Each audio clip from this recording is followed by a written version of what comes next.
politique de terrorisme, etc., comme un autre. Vous avez des bataillons, vous avez des soldats, vous avez des gens qui sont organisés, structurés. Vous avez aussi du faux. Vous avez des gens qui créent des sites pour essayer de donner une fausse information. Vous avez des vrais faux sites, des faux vrais sites.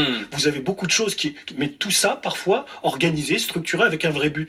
Là, dans cette attaque virtuelle avec des soldats virtuels, on a une opération de com. Ça renforce un petit peu le lien, ce sentiment d'appartenance à un pays. On a une armée virtuelle qui est là et qui peut aller hacker Monsieur Juppé, les Hollandais, etc.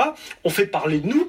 Et puis, quelque part, on se dit que la propagande et le message est passé, même s'il n'y a pas un réel impact. Un bel outil de communication. Aujourd'hui, moi, je voulais souligner sur ce sujet, c'est que les États sont pas très bien armés. Je reviens toujours à ces sites djihadistes, Daesh, quand vous voyez les moyens, entre guillemets, hollywoodiens mis en place, et quand on voit le pauvre, malheureux site de prévention contre le djihadisme mis en place par le ministère de l'Intérieur français, on se dit quand même qu'il y a un décalage entre les moyens qu'on se donne, l'un pour attaquer et l'autre pour se défendre. Alors juste avant, Audrey Goutard, on sait que Jean-Yves Le Drian a mis en place un commando finalement pour contre-attaquer.